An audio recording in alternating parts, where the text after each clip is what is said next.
Es un gusto muy grande verles, aunque sea a través de las pantallas, pero tengo muy gratos recuerdos de momentos vividos con ustedes. Y aquí estoy desde mi casa compartiendo con ustedes en esta noche. Espero que el Señor les esté guiando y bendiciendo a cada uno de ustedes en estos tiempos difíciles, complejos que nos toca vivir. Y en realidad, como no había recibido una ratificación, estaba un poco dudoso. Le escribí a alguno de los hermanos para corroborar si efectivamente íbamos a estar juntos en el día de hoy y también el próximo martes, pero estaba un poco indeciso porque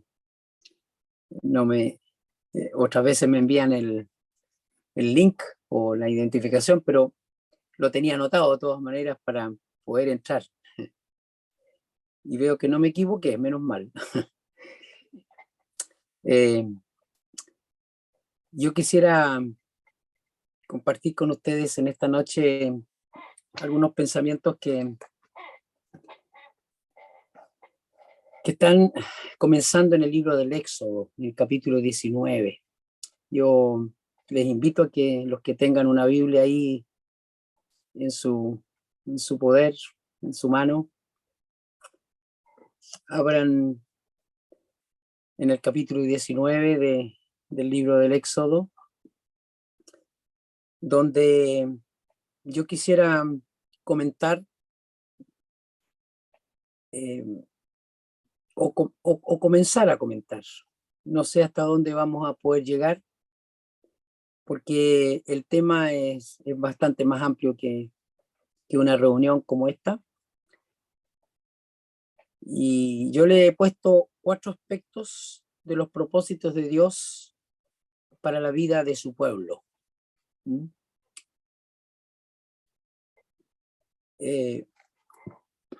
Sabemos que la Escritura nos habla acerca de este pueblo terrenal, el pueblo de Israel. Este pueblo que está aquí en el Sinaí, un pueblo que ha sido ya sacado de la esclavitud, un pueblo que estaba viviendo una situación de mucha opresión, de mucho sufrimiento, pero a través de las páginas de la Escritura nosotros aprendemos que Dios tenía grandes propósitos para ese pueblo. Pero esos propósitos para el pueblo terrenal, podríamos decir, nos hablan de los propósitos que Dios tiene para su pueblo celestial y el pueblo que ahora Él tiene.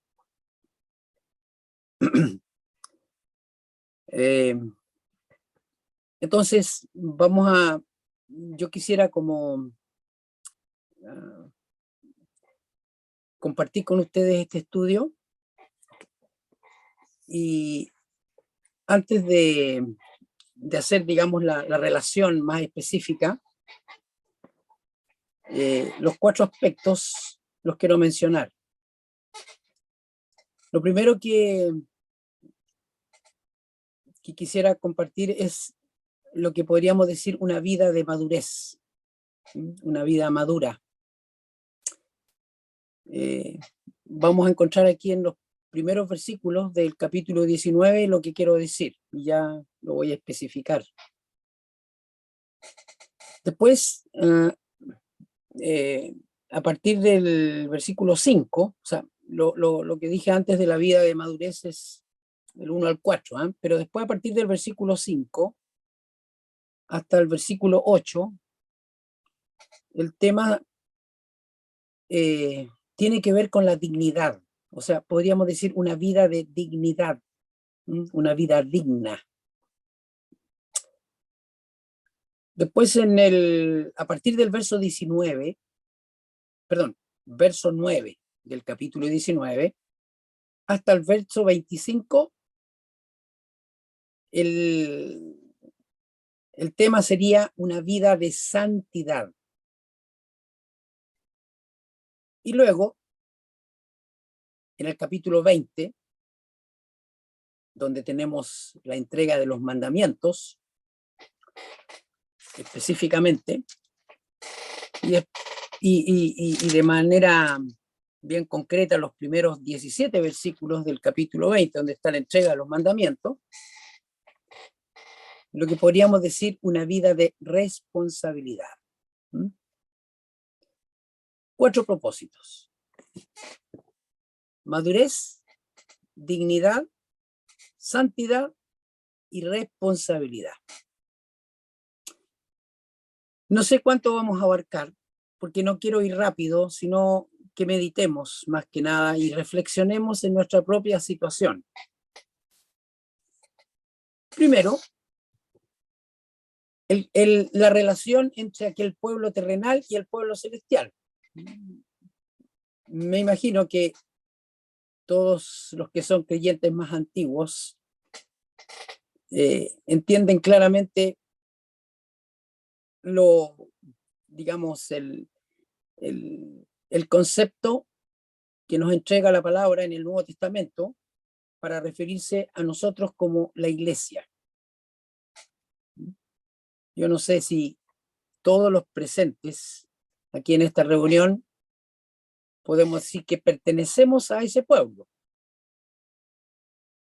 a un pueblo que es descrito en el Nuevo Testamento, por ejemplo, en el libro de Tito, en la carta a Tito, el apóstol Pablo habla de la iglesia, de aquellos que ya han experimentado la transformación en su vida, el nuevo nacimiento. Él habla en el versículo 14 de Tito 2, él dice, hablando de nuestro gran Dios y Salvador Jesucristo, en el versículo 13 se refiere al Señor Jesús, nuestro gran Dios y Salvador Jesucristo, quien dice se dio a sí mismo por nosotros para redimirnos o para rescatarnos de toda iniquidad y purificar para sí un pueblo propio, celoso de buenas obras. Entonces, Pablo habla acerca de la experiencia de los creyentes ahí en Creta, en este caso, pero es la experiencia de todo verdadero creyente en Cristo, donde quiera que esté. Tiene usted ahí en Batuco o en Conchalí, en cualquiera de los barrios ahí o de los sectores, de las calles, y no sé si hay personas conectadas de otro lugar, ¿no? De otras comunas de Santiago o de otro lugar. Este pueblo, y Dios, a través del Espíritu Santo, por el apóstol, dice un pueblo propio, un pueblo de él, pertenece a él. Y con estas características que dice aquí, un pueblo propio, celoso de buenas obras. Queriendo vivir las buenas obras. La epístola de Tito es la epístola de las buenas obras, ¿no es cierto? Desde el capítulo 1, capítulo 2 y capítulo 3, tenemos el énfasis que el apóstol Pablo hace respecto de lo que se espera de este pueblo que ha sido redimido, que ha sido rescatado, ¿no es cierto? Ha sido rescatado de toda iniquidad, Aquí la palabra iniquidad es muy propia de los tiempos que estamos viviendo. Implica como personas sin ley. Lo que estamos cada vez más comprobando en nuestra sociedad actual, digamos, el deseo del ser humano de no tener ley, de no ser estorbado, corregido, limitado en su vida, ¿no? Pero cuando Dios habló a Moisés en el capítulo 3, él en el versículo 12, recuerden, ¿no es cierto?, que él ha estado allí la segunda etapa de su vida, los segundos 40 años, podríamos, de su vida, de las tres etapas de 40 años que vivió Moisés, los primeros 40 en Egipto, los segundos en el desierto y los últimos siendo utilizados por el Señor para guiar al pueblo a través del desierto, para llevarle a la tierra prometida. Pero ahí en el capítulo 3, en el versículo 14, cuando en el versículo 12, Moisés ya ha estado ahí en la presencia de Dios en la zarza ardiendo, ¿no es cierto?, cuando se manifiesta él. Y Moisés le ha preguntado a Dios: ¿quién soy yo que vaya a Faraón y saque de Egipto a los hijos de Israel? En el versículo 11, en el versículo 12 dice: y él respondió: ve porque yo estaré contigo, y esto te será por señal de que yo te he enviado. Cuando hayáis sacado de Egipto al pueblo, serviréis a Dios en este monte. Y ahí está, el monte Sinaí, ¿no es cierto? Entonces, en el capítulo 19 se está cumpliendo la promesa que Dios le había dado a Moisés, porque llegan a este lugar. Y vamos a leer entonces aquí en el versículo 1 del capítulo 19, dice: en el mes tercero de la salida de los hijos de Israel de la tierra de Egipto, en el mismo día, llegaron al desierto de Sinaí. Habían salido de Refidim y llegaron al desierto de Sinaí y acamparon en el desierto, y acampó allí Israel delante del monte. Este es el monte de Dios, se le llama también en el capítulo 4 y en el capítulo 19, el monte de Dios. Y aquí entonces están al pie de este monte. Según lo que nosotros vemos en las escrituras, si comparamos lo que sucede, o sea, la lectura de aquí en el mes tercero, dice, de la salida de los hijos de Israel, y lo comparamos con lo que dice el libro de Números, capítulo 10, versículo 11, son 11 meses los que estuvieron allí en ese lugar. Ahora, nos dice lo que ocurrió en ese lugar, ahí en el monte, ¿no? O al pie del monte. ¿Ah?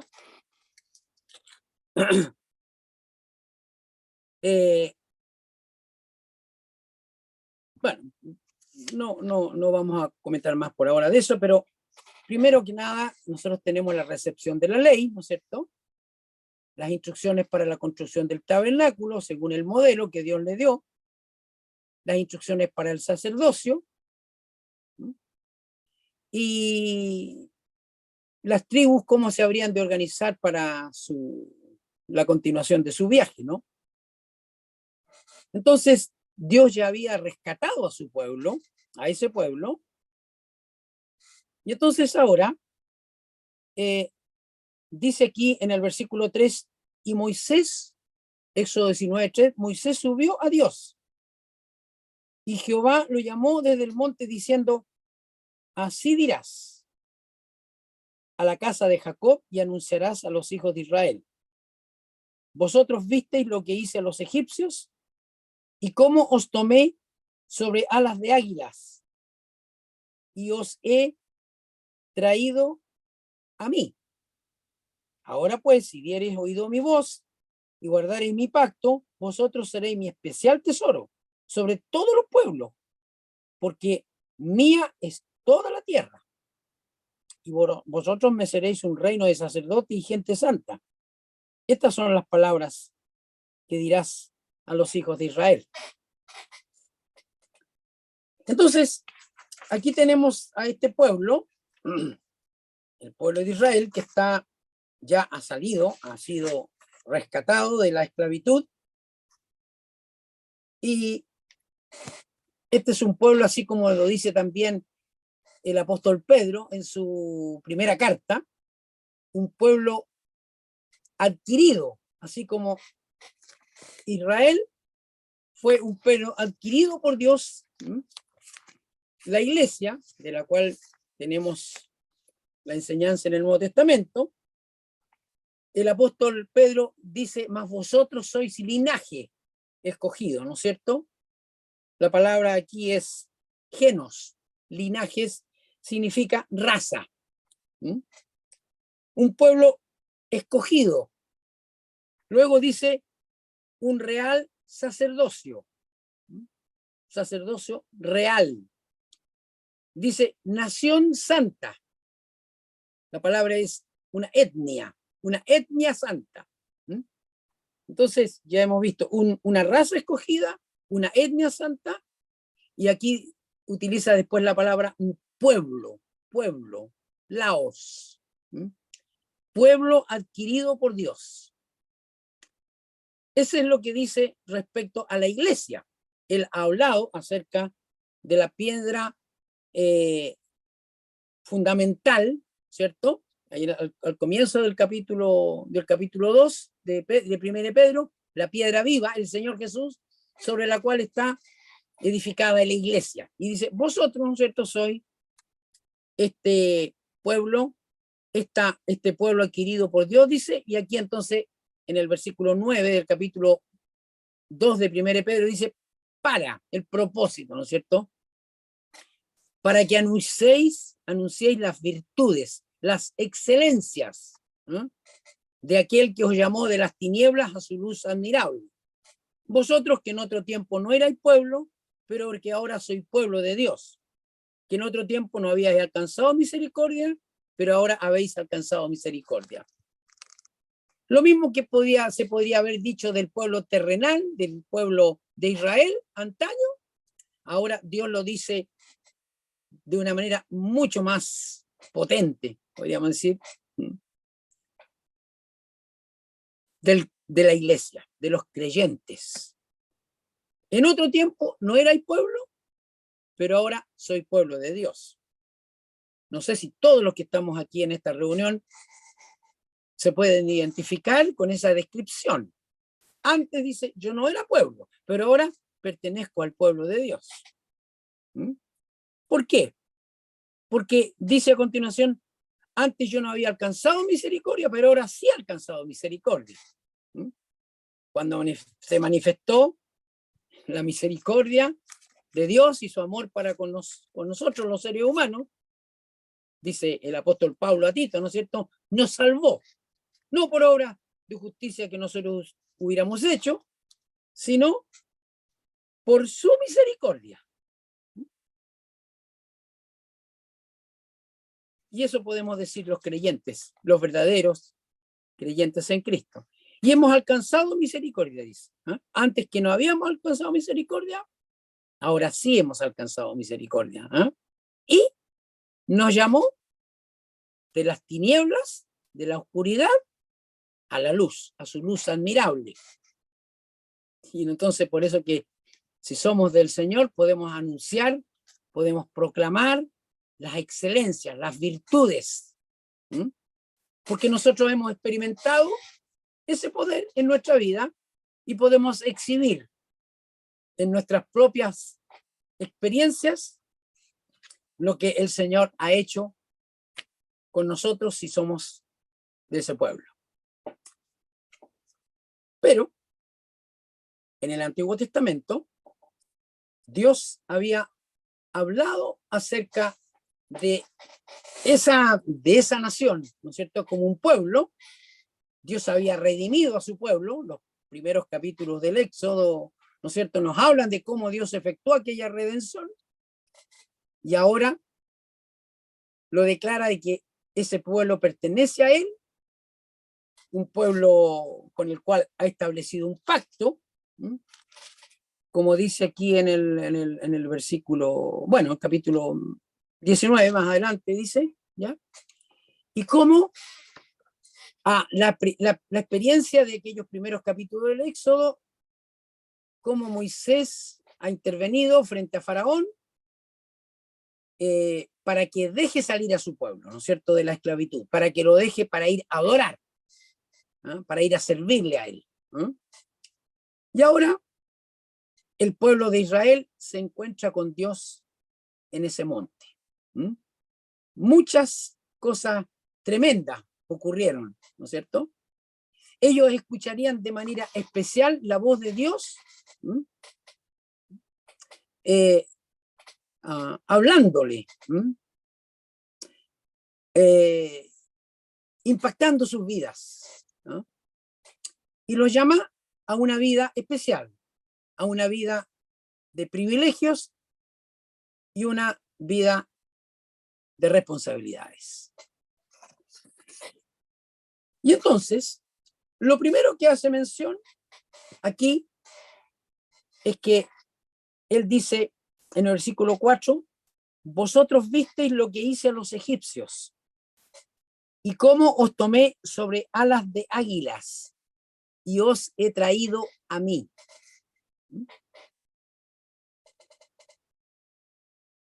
Cómo Dios interviene en la vida de estas personas y los trae a él. Y entonces utiliza esta figura del águila. Ahora, Moisés sube al monte a encontrarse con Dios y desciende al pueblo para hablarle al pueblo lo que él le dice. Y a través de estos capítulos, desde el 19 hasta el capítulo 34 del Éxodo, si uno estudia detenidamente,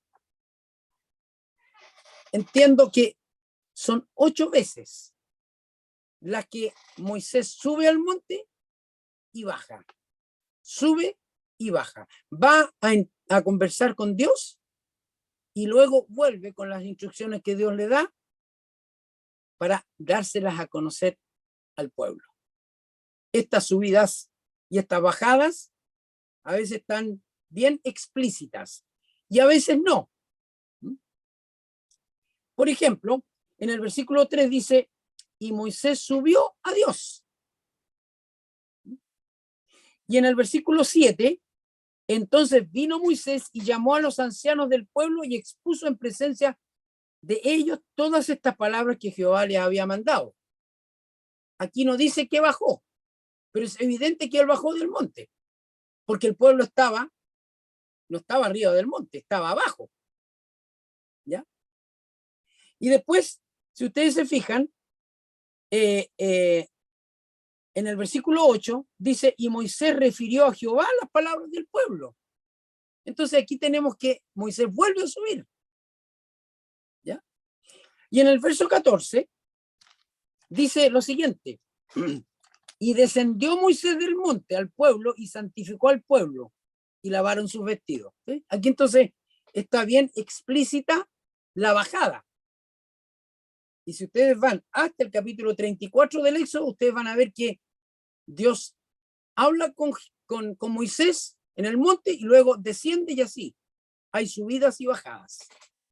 Esto no es fácil a veces distinguirlo, pero así. ¿No? Hay subidas y bajadas. Pero sabe, aquí tenemos que Dios le dice, a Moisés: así dirás a la casa de Jacob y anunciarás a los hijos de Israel: vosotros visteis lo que hice a los egipcios y cómo os tomé sobre alas de águilas y os he traído a mí. Y entonces, ¿por qué hablé de esta figura de una vida de madurez? Porque aquí tenemos la figura de un águila. El águila es la primera vez que se hace mención de ella aquí, en este capítulo 19 del Éxodo. Pero entiendo que hay 32 referencias a las águilas. Ahora, fíjense que en algún sentido, el águila es una figura de Dios que rescata a ese pueblo, que lo redime y lo quiere hacer andar en las alturas. En el capítulo 32 del Deuteronomio dice: como el águila que excita su nidada, revolotea sobre sus pollos, extiende sus alas, los toma, los lleva sobre sus plumas.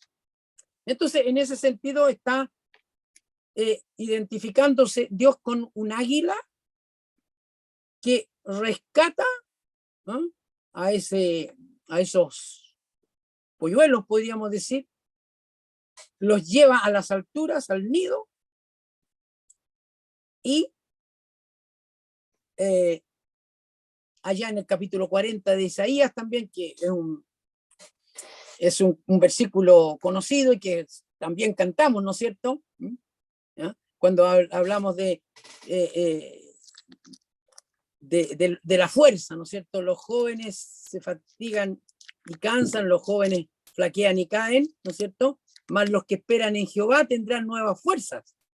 Claro, se refiere tal vez a los que han confiado en el Señor, ¿no es cierto? Pero también habla de las fuerzas del águila, como Dios tiene una fuerza capaz de conducir a los suyos, ¿no es cierto? Los que esperan en Jehová tendrán nuevas fuerzas, levantarán ágalas como águilas, correrán y no se cansarán, caminarán y no se fatigarán. Entonces, en un sentido es figura de Dios, pero en otro sentido también el águila es una figura del creyente. Y precisamente de eso vamos a hablar un momentito, porque si vamos al libro del Job, capítulo 39, tenemos una de las varias referencias al águila, y obviamente Dios en su palabra nos da a conocer qué es lo que sucede con aquellos que hemos sido redimidos, transformados. Aquí en el libro de Éxodo, en el capítulo 19, yo os tomé sobre alas de águilas y os he traído a mí. Pero en el libro de Job, capítulo 39, mire lo que dice en el versículo 27. Job 39, 27. Se remonta el águila por tu mandamiento y pone en alto su nido. Ella habita y mora en la peña, en la cumbre del peñasco y de la roca. Desde allí acecha la presa, sus ojos observan de muy lejos, sus polluelos chupan la sangre, y donde hubiere cadáveres, allí está ella. Bueno, hay diferentes tipos de águilas, pero hay unas águilas especialmente extraordinarias, como el águila calva, por ejemplo, cuyo nido se nos dice que puede medir hasta 3 metros de diámetro.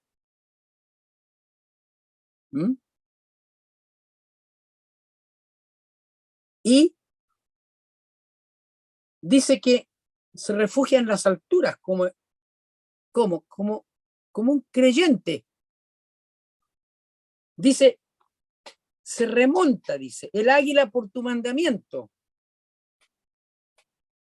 Hay águilas que, bueno, es el ave que vuela más alto, ¿no es cierto? Algunos dicen que puede llegar sobre 5.000 metros de altura.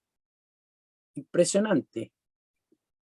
Pero él dice, pone su nido en las alturas, se remonta, sube, se remonta y dice, habita en la peña.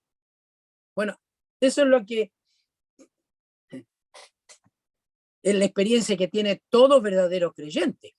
Se ha refugiado en la roca, en la peña, que es Cristo. Se remonta, se eleva a las alturas.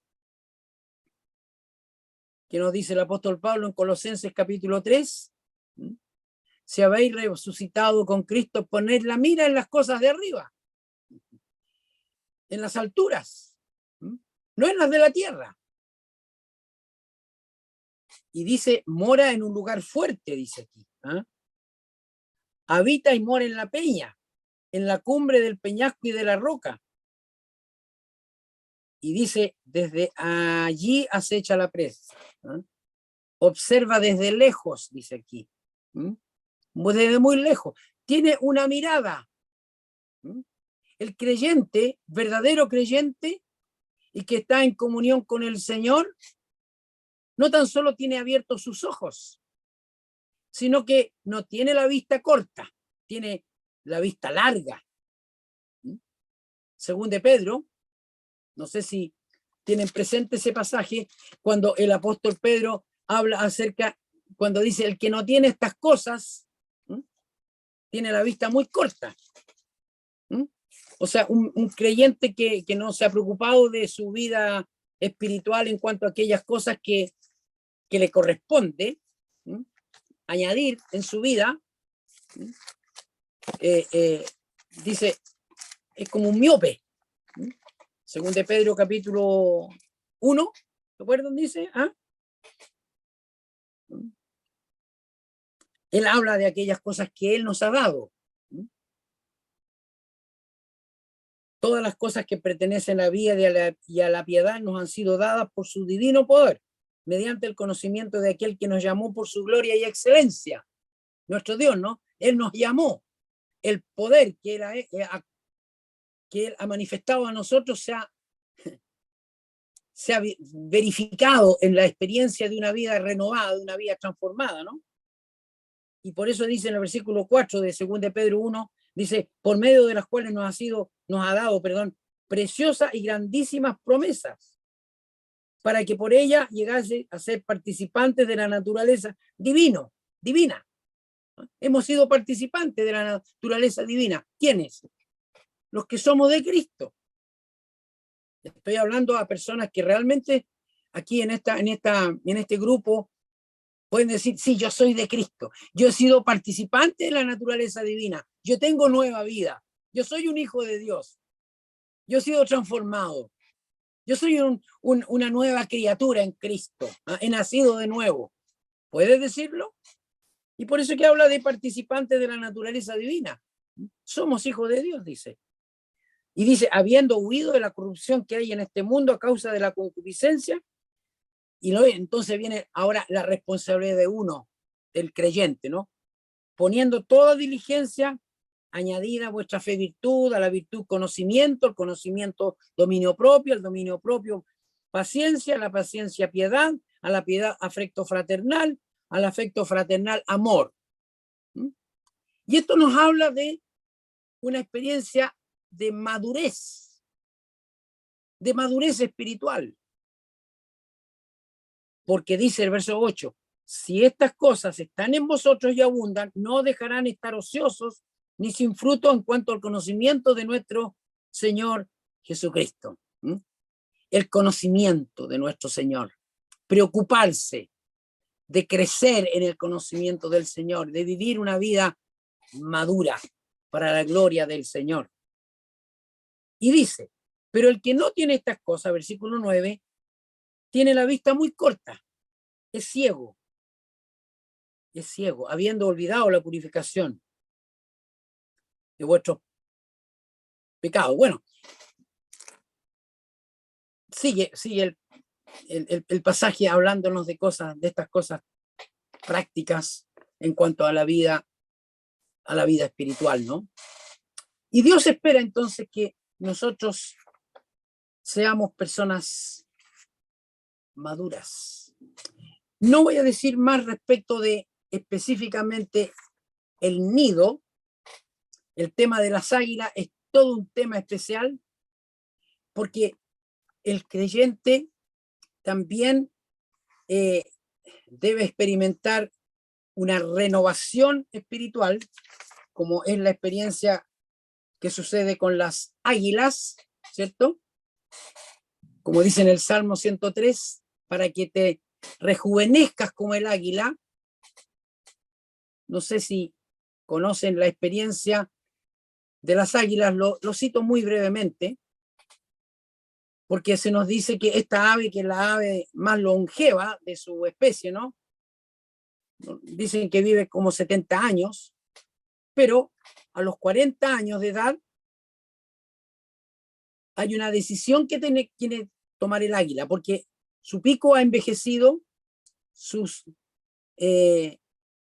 garras, sus uñas, podríamos decir, están demasiado largas y flexibles, y las plumas se han engrosado, y nos dicen los estudiosos que más o menos cuando llega a los 40 años de vida, tiene que hacer una decisión. O se muere, o viene un proceso que dura más o menos como 5 meses, en el cual el águila golpea su pico contra una roca, contra una pared de roca, y destruye su propio pico hasta que ese le salga de nuevo. Y luego viene el proceso con las uñas, con ese nuevo pico se saca las uñas porque ya están viejas, están muy flexibles y encorvadas, y se lo saca. Y luego empieza a sacarse las plumas. Y más o menos como a los 40 años de edad, este proceso de rejuvenecimiento, ¿m? Por eso que el Salmo 103, versículo 5, habla de ese proceso. Y entonces, esa ave extraordinaria, porque Dios ha puesto esto en esas aves, tiene la posibilidad de vivir 30 años más después de ese proceso de, de, de, de rejuvenecimiento, dice, ¿no? Dice Dios, Él te corona de favores y misericordias, dice el Salmo, el que sacia de bien tu boca, de modo que te rejuvenezcas como el águila. Bueno, los creyentes, los verdaderos cristianos, necesitamos una renovación, un rejuvenecimiento, podríamos decir, ¿eh? una, una, uh, una transformación que Dios va haciendo en nuestra vida, y para eso tenemos que hacer un alto en el camino, tenemos que desprendernos de lo que no nos sirve, prácticas, costumbres, no sé, desánimo, mediocridad, cualquier cosa que pueda estorbar nuestra madurez espiritual. Pero lo que ahora quiero decir es que hay otra cosa que es interesante en la experiencia de las águilas, y por eso estoy hablando de madurez, estoy hablando de rejuvenecimiento, estoy hablando de una transformación. En cierta etapa de su desarrollo, las crías son tomadas por las águilas, por sus padres, los toman y los echan fuera del nido. Y los aguiluchos tienen que empezar a mover sus alas, a ejercitar esa capacidad para poder volar. Así es lo que hacen, ¿no? Los polluelos están ahí en el nido y en algún momento los padres los toman y los tiran fuera del nido. Y ahí tienen que empezar a volar. Bueno, los padres están pendientes del aguilucho, ¿no es cierto? Por si acaso no es capaz de volar, ¿no? Están ahí pendientes. Pero esto es un proceso de desarrollo que es muy importante.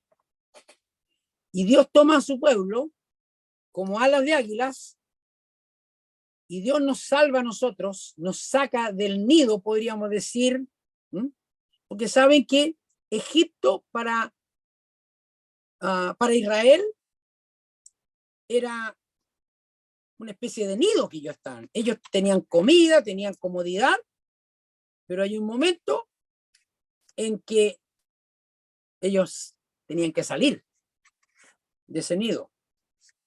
Bueno, desde la perspectiva de Dios, Egipto era un horno de fuego.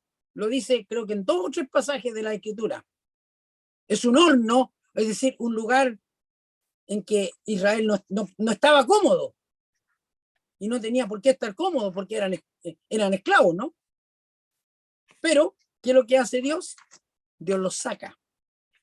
Los saca para vivir en la libertad, para que ellos puedan volar,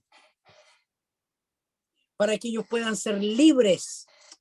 Y es lo que el Señor también quiere, la experiencia de nosotros, los seres humanos, todo ser humano.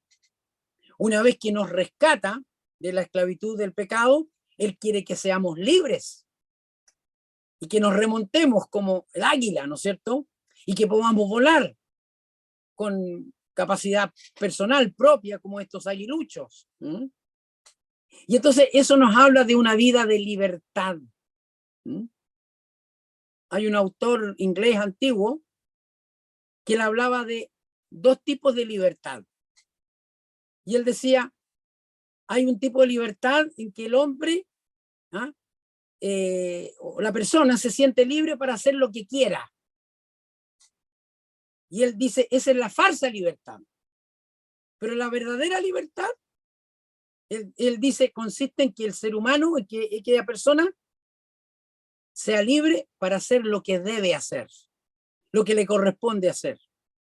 Ahora, a través de la historia, no tan solo Israel, sino también la iglesia ha luchado con estos 2 tipos de libertades. ¿En qué sentido?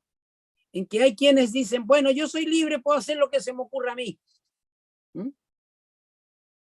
Pero qué hermoso cuando el creyente dice, yo soy libre, pero soy libre para someter mi libertad a la voluntad del Señor. Y entonces el creyente maduro dice, voy a hacer todo para la gloria de Dios. Voy a someter mi voluntad, mis deseos, mis propósitos a lo que el Señor quiere, porque voy a disfrutar de aquella libertad. Y eso es una señal de madurez. Cuando aprendemos que la libertad es una herramienta para edificar, para crecer. Y eso implica responsabilidad. Eso implica no llegar y hacer lo que a mí me gusta, porque a mí me gusta y lo hago. Sino que uno dice, ¿y le gustará al Señor? Y es así entonces como la epístola a los Efesios nos habla de varios aspectos de la libertad. Por ejemplo, en el capítulo 1 de Efesios, y este es el primer aspecto de que estamos considerando, ¿no? Una vida de madurez, como Dios espera. Y utiliza entonces Dios esta figura, os saqué, ¿no es cierto? Dice ahí donde hemos leído en Éxodo 19, os saqué, dice, os tomé sobre alas de águilas y os he traído a mí. Y Efesios capítulo 1, en el versículo 7, mire lo que dice. Seguramente es un pasaje que varios de ustedes conocen. No estoy hablando de cosas tal vez novedosas, pero sí estoy hablando de cosas que nos hacen reflexionar en cuanto a cómo estoy viviendo mi vida como creyente. Él dice en el versículo 7 del capítulo 1 de Efesios, nos hizo aceptos en el amado, dice el versículo 6, ¿no? Y en el 7 dice, en quien tenemos redención por su sangre, el de perdón de pecados según las riquezas de su gracia. Y aquí entonces está la palabra redención. Libertad de. Voy a ocupar 4 expresiones. Primero, libertad de. Segundo, libertad en. Tercero, libertad para. Y finalmente, libertad hasta. Y esta primera expresión que tiene que ver con la redención, fuera del nido, el aguilucho es tomado para salir fuera del nudo, del nido, y esa es la libertad, podríamos decir, para poder disfrutar del volar, pero ya no en el nido, fuera del nido. Libertad de. Israel fue sacado de la esclavitud de Egipto. El creyente es sacado de la esclavitud del pecado. ¿No dice Romanos capítulo 5? Que antes éramos siervos, esclavos del pecado. Capítulo 6, perdón, Romanos 6, 16. Y libertados del pecado, vinisteis a ser siervos de la justicia. Gracias a Dios, dice, versículo 17 de Romanos 6. Gracias a Dios que aunque erais esclavos del pecado, habéis obedecido de corazón aquella forma de doctrina o de enseñanza a la cual fuisteis entregados, libertados del pecado, viniste a ser siervos de la justicia. Es libertad del pecado. ¿No es cierto? Y en el versículo 3 de Efesios 1, dice, bendito sea el Dios y Padre de nuestro Señor Jesucristo, que nos bendijo con toda bendición espiritual en los lugares celestiales. Entonces, ese aguilucho ya no tan solo es libertado de, sino que se siente en los lugares, en el aire, se siente bien en el aire. Ahora puede volar, puede sustentarse, puede llegar al momento en que case su propia comida, ¿no? Porque ya tiene la capacidad de poder mirar desde lejos y luego llegar a cazar. Y aquí dice, Él nos libró, nos bendijo con toda bendición espiritual en Cristo. Y luego, en el capítulo 4 de Efesios, tenemos el propósito. ¿Se acuerdan cuando, bueno, voy a leer aquí en el versículo 12 mejor, que habla acerca de los dones que Dios dio a los suyos, que da a su pueblo, a su iglesia, a fin de perfeccionar a los santos, a equipar a los santos, a los creyentes para la obra del ministerio, para la obra del servicio, ¿no es cierto? Estoy leyendo en Efesios 4, versículo 12. Para equipar a los santos, a los creyentes, para la obra del servicio, para la edificación del cuerpo de Cristo, hasta que todos lleguemos a la unidad de la fe y del conocimiento del Hijo de Dios, a un varón perfecto a la medida de la estatura de la plenitud de Cristo, para que ya no seamos niños fluctuantes, llevados por doquiera de todo viento de doctrina, etcétera, etcétera. Y esa es la libertad ¿para qué?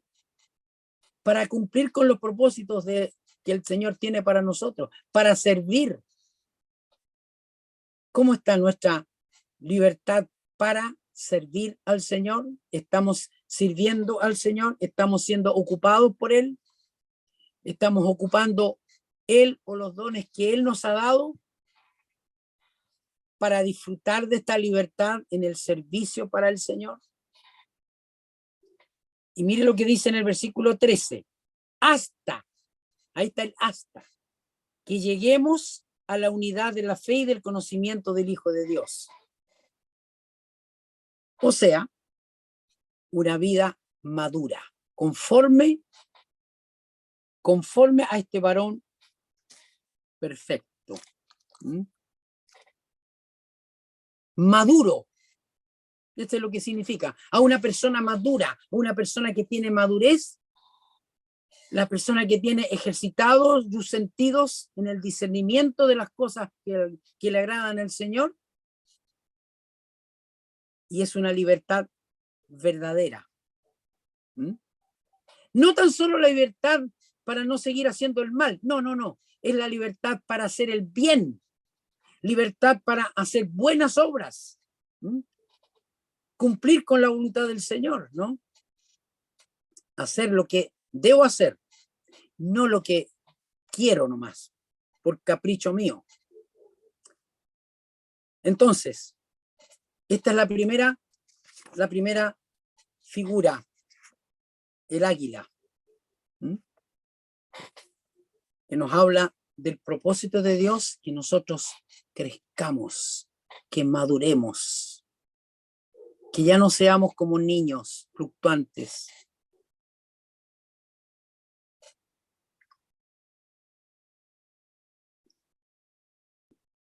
El tiempo ha pasado.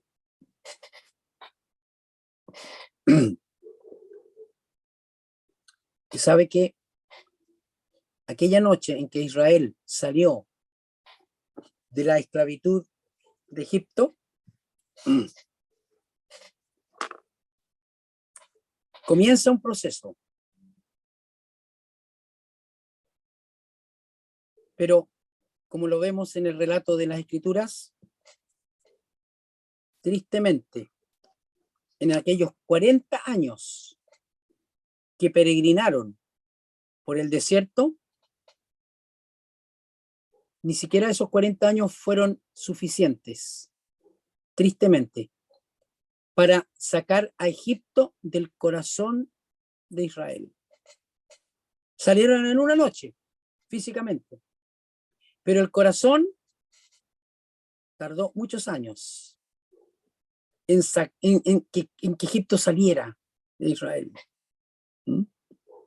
¿Cuánto nos cuesta a nosotros aprender a volar, a desarrollarnos y ser maduros? Bueno, es lo que el Señor quiere. Voy a llegar hasta aquí porque el tiempo me ha alcanzado. Que estos pensamientos nos ayuden para analizar nuestra propia experiencia con el Señor. ¿Cómo estamos? Estamos en ese proceso, y todas estas experiencias, tal vez difíciles, y a veces nos sentimos como aquellos aguiluchos batiendo nuestras alas para poder sostenernos en el aire, y nos cuesta, pero ahí está. Y el Señor espera que podemos disfrutar de esa libertad, de la vida vieja, en los lugares celestiales, para cumplir sus propósitos, hasta que lleguemos a ese proceso que Dios está haciendo en nosotros, que seamos conformes a la imagen de su Hijo. Voy a llegar hasta aquí entonces y vamos a orar, si les parece, para terminar, y espero en la voluntad del Señor que podamos seguir la próxima semana. Mientras tanto, lean el capítulo 19 y el capítulo 20 de Éxodo. No creo que alcanzamos a cubrir los 4 aspectos, pero al menos ustedes van a quedar meditando en estas cosas para la gloria del Señor. Oremos. Padre, te damos gracias porque tú tienes grandes propósitos para con nosotros. Cuánto deseamos poder serte gratos en nuestra vida. Tú estás desarrollando en cada uno de nosotros un proceso de madurez, de crecimiento, y que podamos disfrutar de aquella libertad que tenemos en Cristo. Que podamos disfrutar para remontarnos a las alturas y, así como el águila, elevarnos lo más alto y hacer nuestro nido en las alturas y habitar en tu presencia permanentemente. Gracias te damos, nuestro Padre, porque tú has obrado en la vida de los que somos tuyos. Tú conoces la realidad de cada uno de los que estamos conectados y por eso te rogamos para que tú también hagas pensar en aquellos que aún no son pueblo tuyo, en aquellos que aún no conocen a Cristo como su Señor, su Salvador, que lo miren a Él y se den cuenta cómo Él quiere transformarles también para comenzar a vivir una vida en libertad, ya no esclavos del pecado, sino siervos del Señor, para honrarle y para glorificarle a Él. Gracias te damos, nuestro Dios, por tu amor y tu bondad. Gracias por la obra de Cristo. Y gracias porque no tan solo Él nos ha querido salvar, sino nos ha querido perfeccionar. Nos encomendamos a ti dándote gracias. En el nombre de nuestro Señor Jesús. Amén.